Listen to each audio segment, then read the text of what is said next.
What's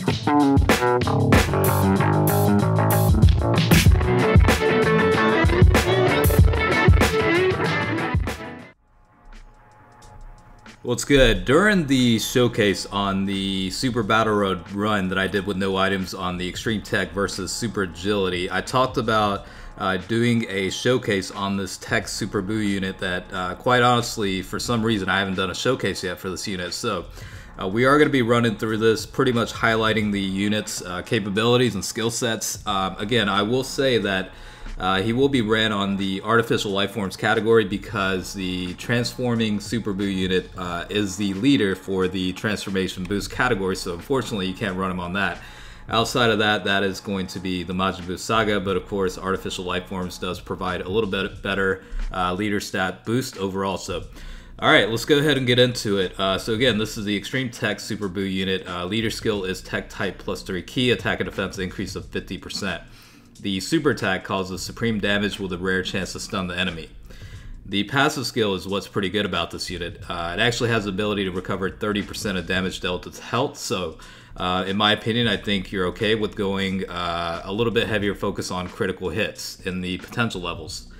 In terms of links, you're looking at pretty standard stuff for a Majin Buu unit. It's got Majin, which is 10% to attack and defense. Brutal Beatdown is also 10% to attack.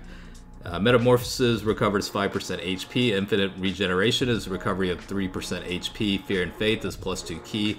The Wall Standing Tall is attack increase of 15%, and then Fierce Battle is also 15%.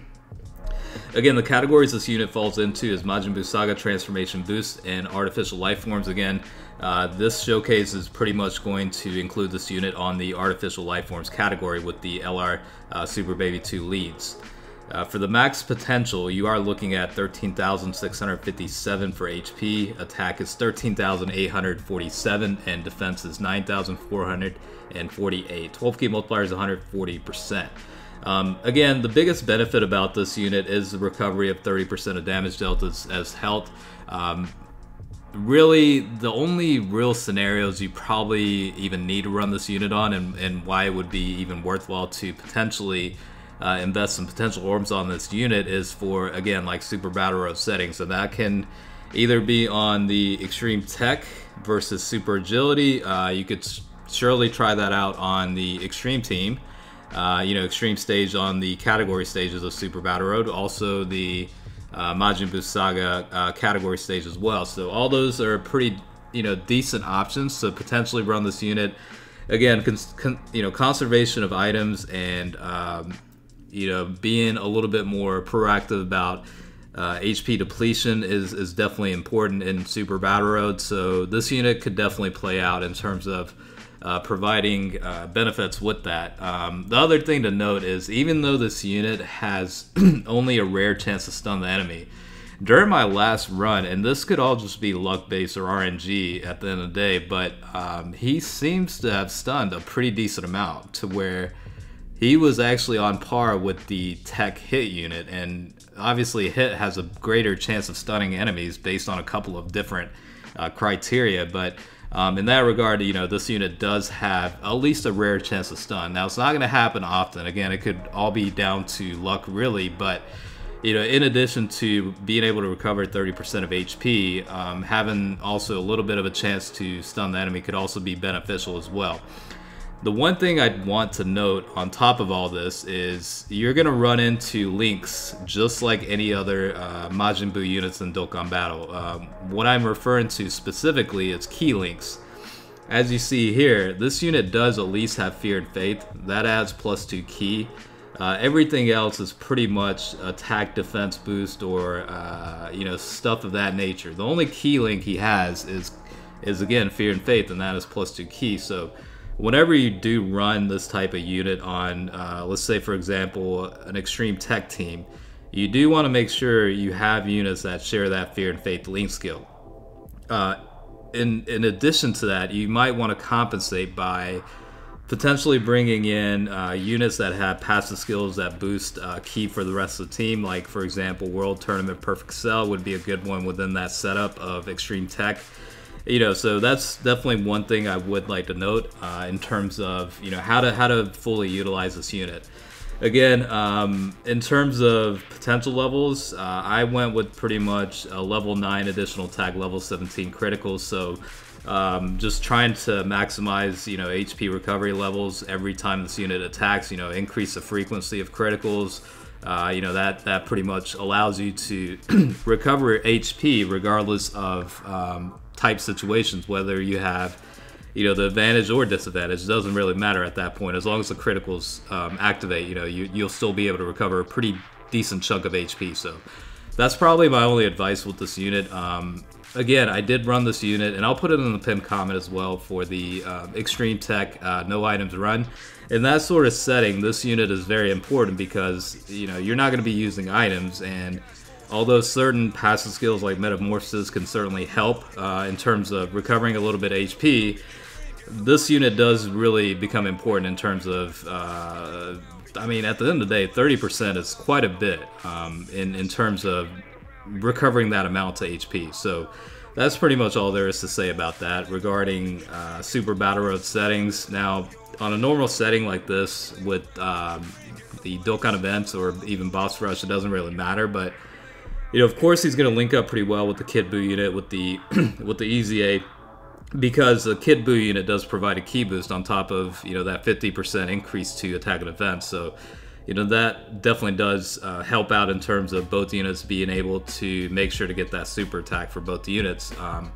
Outside of that, I mean, you've got a pretty decent amount of links in terms of attack. Like you've got, at the very least, Brutal Beatdown, Fear and Faith is a good key link, and then Fierce Battle. Those are all pretty common link skills throughout a variety of units, so you're not really going to run into that issue too much on a normal setup. But again, you definitely do want to factor in, just make sure you do have at least some units that have built-in passives for key support, or make sure there are some units that at least have the Fear and Faith link skill. That's probably the biggest takeaway that I would advise from this unit in terms of fully maximizing this unit's potential. Other than that, I mean, this unit, again, a very solid unit. I think the usefulness of this unit is definitely a little bit limited. It's not the greatest hitting unit, as you can pretty much see in this showcase, but that's not really what this unit's benefit is. Again, really, the advantage of why you would possibly want to invest the potential orbs on this unit is really just comes down to the passive skill of recovering 30% HP from the damage dealt. That's really the only real important thing about this unit. And I hate to say it like that, but realities are realities, you know what I mean? But I think with the right rotations, this unit does have the potential to get attack stats upwards of 1 million plus. It's certainly possible. However, on a normal setting, you're probably looking at a range from anywhere from maybe 600 to 700,000 at best, without maybe the supporting units, support type units in the rotation. You're probably looking at that type of range in terms of flat attack stats. But that's certainly not bad. I mean, if you think about it, 30% of HP recovery just from 600 to 700,000, you can kind of do the math and take a guess as to what that equates to, and that equates to a pretty decent amount of HP recovery. That's all there is to say about that. So in that regard, it's certainly potentially worth it. But again, it really depends. I think if you are struggling to clear, for example, Extreme TEQ stage of Super Battle Road, I think it might be worthwhile to potentially run this guy on a team. Again, key links can definitely be an issue if you're limited in terms of team building, whether you're kind of like a newer player or you're just for some reason lacking tech type units on the extreme setting. Just be wary of making sure you do have other units that at least have the Fear and Faith link skill, as well as some of the passive skill sets that do increase ki a little bit. So that's probably my biggest advice in terms of being able to potentially clear Super Battle Road. So, that's again, I hate the fact that I pretty much conversated mostly about Battle Road, but this is really where this unit tends to shine. So it's kind of like unavoidable in terms of talking about it. So it is what it is. But yeah, hopefully you guys enjoyed the showcase for this unit. Again, this was the 100% potential showcase for the Extreme TEQ Super Buu unit. Again, the takeaways from this unit, just to end it on a highlighted note, is ability to recover 30% of HP from damage dealt, rare chance to stun. Key links are a little bit of an issue, but overall pretty solid. So I'll catch you guys later. Hopefully you enjoy the video.